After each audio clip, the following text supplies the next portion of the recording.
Dari informasi tadi pemirsa, kita akan kembali berbincang bersama dengan Kang Dede Sulaiman dan juga dengan Pak Marji. Saya kembali dulu ke Kang Dede. Kang Dede, kalau tadi mengevaluasi dari Korea Selatan dan juga dari Jepang ya, kekuatan dari masing-masing.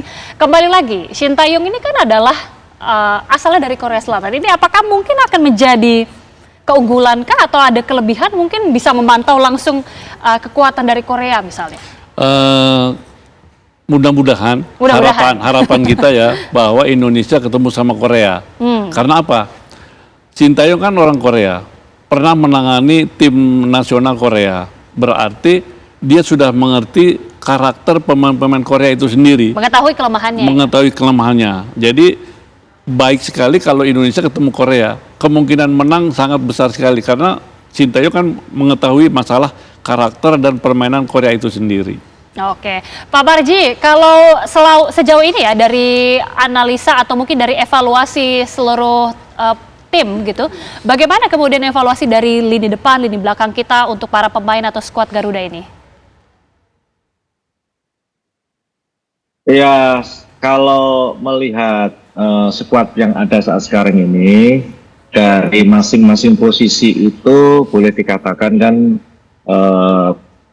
saat sekarang ini pemain yang mempunyai kualitas cukup baik ya. Baik itu yang sudah terbiasa di starterkan atau sebagai cadangan. Tentunya komposisi pemain di masing-masing posisi itu sudah tidak perlu diragukan lagi kemampuannya, baik itu kualitas secara person termasuk kerjasama tim itu sudah sangat bagus. Terutama bagaimana di masing-masing posisi itu mereka bersaing sangat ketat untuk memperebutkan bisa dijadikan starter, sehingga dengan demikian kan berkaitan dengan soal posisi di masing-masing pemain ini kan artinya saat sekarang ini betul-betul sudah sangat bagus lah ya. Bersaing sangat bagus, nilainya pun juga tidak terlalu jauh, artinya hampir sama, sehingga dengan kondisi yang ada itu memudahkan pelatih untuk menstarterkan pemain itu sesuai dengan strategi yang akan dimainkan. Itu saat sekarang ini ya kondisinya. Oke, dengan tentunya kemenangan atas Australia dan juga Jordania yang tentunya sangat meningkatkan kepercayaan diri dari para pemain kita. Bagaimana kemudian dari pelatih dan juga seluruh tim ini melihat chance atau peluang ya untuk bisa memenangkan semifinal ini? Ya, atau perempat final ini? Iya. Jadi dengan kita bisa masuk ke 8 besar, ini kan juga bagian dari sejarah yang bisa membuat anak-anak lebih terpacu semangatnya, lebih berkobar semangatnya. Nah, ini catatan ya, sehingga siapapun nanti lawannya, entah itu Korea ataupun Jepang, kita semua punya keyakinan pasti anak-anak punya semangat tinggi kepengen lolos gitu, karena memang kan dari awal kita mempersiapkan tim ini kan bukan untuk 8 besar, tetapi bisa sampai dengan semifinal dan final gitu loh. Sehingga ketika saya memberikan motivasi kepada para pemain, kita sama-sama memberikan briefing kepada para pemain dan kita diskusi dengan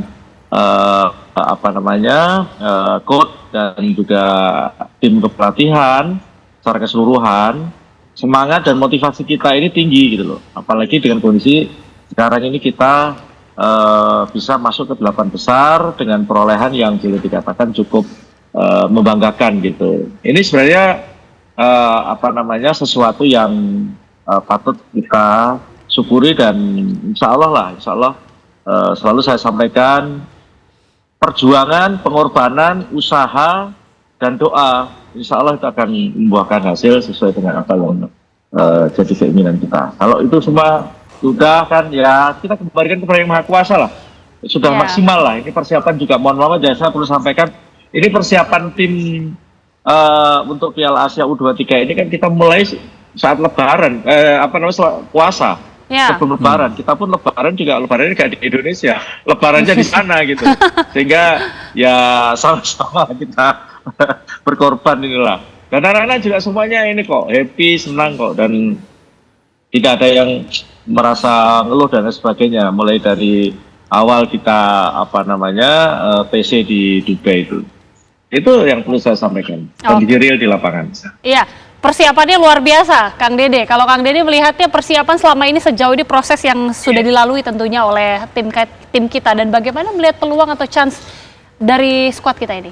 Kalau peluang sih semua ada peluang, kan seperti itu ya. Karena apa, saya lihat waktu grafik permainan anak-anak ini terus meningkat, mulai dari Qatar lawan Australia, terakhir lawan Jordania, itu sangat baik sekali. Kerja sama tim baik, lini mulai dari belakang, tengah, depan sangat baik sekali.